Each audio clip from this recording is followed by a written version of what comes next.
Hey everybody, hope and pray that you're doing well today as we look at our word from the word. And today that word is forgotten. Forgotten. And this has kind of been a common theme that we've gone to. We've talked about the things that we need to remember because we've forgotten. And here in Ezekiel chapter 22 today, it's really no different. But he does point out some things, and it's amazing that the sins that we read here. We talked earlier this week about the history of in the history of the rebellion of Israel, and as even in our history, our personal history with the Lord, how often we go through the same cycles that they did, and face the same sins and fall into the same sins. But we remember that throughout all this that we've talked about, especially this week, there's been a theme that there is one who is coming. And his name is Jesus, right? Everything in the Old Testament at this point is pointing to the cross and pointing to the coming Messiah. And so we can look backwards at the cross, but still look forward to the second coming of the Messiah. Not only the rapture, but then also the second coming when he comes back to earth to establish his kingdom. But today, in Ezekiel chapter 22, we see basically guilt on display is what I've kind of subtitled this. They've forgotten the Lord. It's very simple. And so let's look at this together, starting in verse 6, Ezekiel chapter 22. Starting in verse 6 says this: "Look, the princes of Israel, each one has used his power to shed blood in you. In you they have made light of father and mother. In your midst they have oppressed the stranger. In you they have mistreated the fatherless and the widow. You have despised my holy things and profaned my Sabbaths. In you are men who slander to cause bloodshed. In you are those who eat on mountains. In your midst they commit lewdness. In you men uncover their father's nakedness. In you they violate women who are set apart during their impurity. One commits abomination with his neighbor's wife. Another lewdly defiles his daughter-in-law, and another in you violates his sister, his father's daughter. In you they take bribes to shed blood. You take usury and increase, and you have made profit from your neighbors by extortion, and have forgotten me, says the Lord God." See that last portion, because you have forgotten me, you have forgotten the Lord.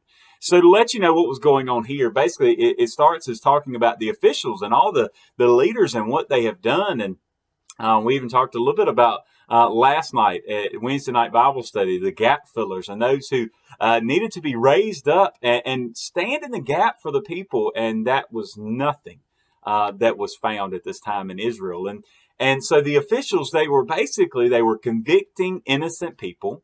They were condemning them to death just so other people could take their land, their possessions, right? So that they could distribute that. I mean, how much more corrupt do you have to be than to condemn innocent people just so their things can go to other people?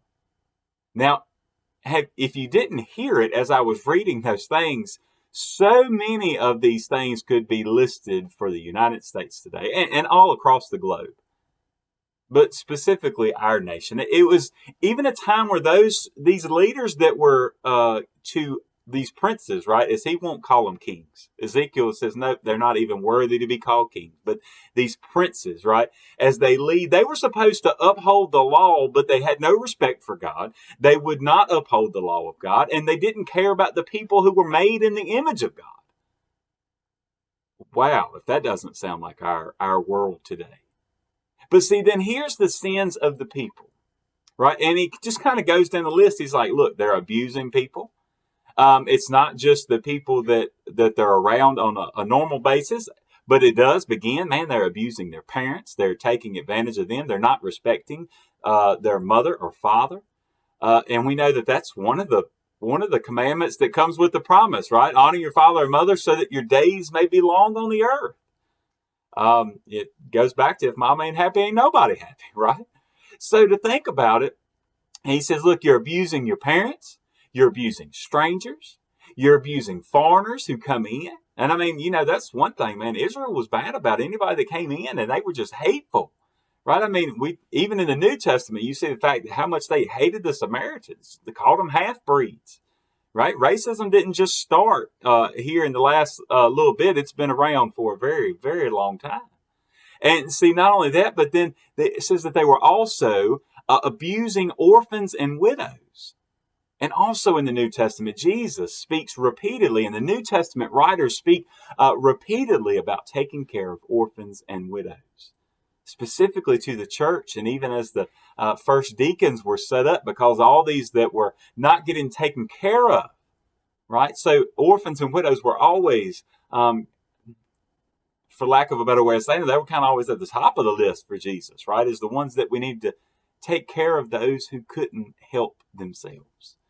Then he goes on to talk about the other sins, and a lot that we've talked about, man, the idolatry that was going on. And we even talked about recently that, he had established the Sabbath for them and set a day apart, and they were treating it just like any other day. Then they were even incorporating bribery. Basically, they were paying off people so that they could put these innocent people, condemn them to death. So not only were they paying witnesses to lie, then they were essentially breaking another law, another commandment. See, we haven't kept God first. We haven't kept the Sabbath holy. And also now we're going to bear false witness, right? By the use of money, we're going to buy false witnesses. And so this is just going on and on and on. And then even in their idolatry, we talked about the fact that, man, it was some filthy sexual sins that went on with this idolatry and these false gods and these gods from the Canaanite lands that had influenced them, and they had allowed to seep into their culture. And now not only did it seep into their culture, but it seeped into their homes. Because now we find that even the people of Israel, I mean, they're having sex with family members. I mean, like close family members. And it's absurd to look at this and think that, man, these are God's chosen people. The people who know God and have seen all the miracles or heard about the miracles, right? That they know all these things, and even the extortion that's going on and all these things. How can this be?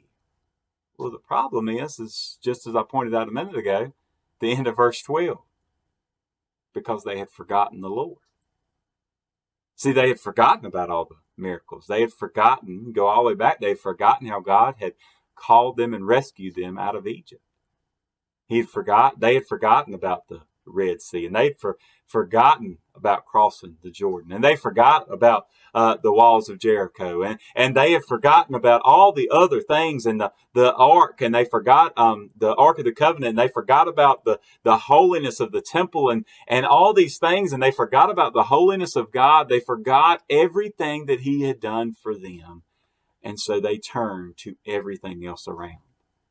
I mean, just like today, all these things I said, the abuse of parents, family members, abuse of the elderly, taking for granted widows and orphans, or really just kind of any social injustice at all, just putting those things on the back burners of our to-do list that we never get around to, standing up for those. We bear false witness. We tell lies. Lies run rampant in society because that's what sells, right? Not only does sex sell, but anger sells and lies sell. To get some good juicy gossip going. That's what gets everybody's attention. And so, I mean, it's running rampant in our land today. And even to look at the sexual sins that they had incorporated, I mean, you look no further than pornography. And a lot of that is just, crept into like mainstream primetime TV that, maybe at one point in time was actually a wholesome TV shows. And now, as a parent, I'm afraid to turn anything on nowadays with the kids in the room. I mean, it's sad that we've gotten to that point, but it all goes from the same thing. They forgot the Lord, and we too have forgotten the Lord. But with that, all I could say is, why have we forgotten the Lord? Why? Well, the same thing, the same reasons that they had. You go back and you see in Scripture that it says that even in Judges that, generations rose up who no longer knew the things that happened before. And there were commands given to the Israelites that they were to tell their children and their grandchildren about the things of the Lord so that nobody would forget. But you see over and over the generation would be raised up that did not know of the things that happened. It goes back to our talk this week on history, and we're kind of keeping that theme that, look, we have to remember where we've been and what God's brought us through, because it helps us to have faith in what God can bring us through today and what He's going to bring us through tomorrow. Right? We can look at all the chaos that's going on in the world right now, and I can still have peace about it knowing that God is in control. Yes, do the situations upset me and worry me? Yes. But not to the point where it's a sinful worry, because I know that God's in control. There are things in this world and sin should upset us and should cause us to stand up and say and call wrong, wrong. But how often have we forgotten what the Lord has already brought us through? How often have we forgotten the sins that we've already been convicted of before, and we've just returned right to them? We talked about earlier this week about returning to that rebellion, returning to that sin, and going through that same vicious cycle. I just wonder today, what is it about the Lord that you've forgotten? Have you forgotten that He can give you the peace that passes all understanding? Have you forgot that we serve a healing God? Have you forgot that we serve a God who's in control? Have you forgotten that we serve a God who's the same yesterday, today, and forevermore? Have you forgotten that He can handle your little problems?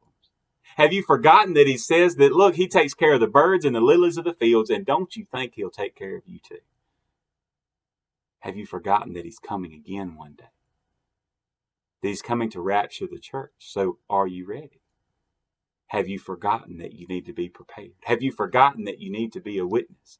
Have you forgotten that people are looking to you to see how you handle all of this mess, right? Not because they want to see you, but because they need to see Jesus. So today, what have you forgotten? Or better yet, what do you need to remember? God bless you, and I pray you have a great, great day.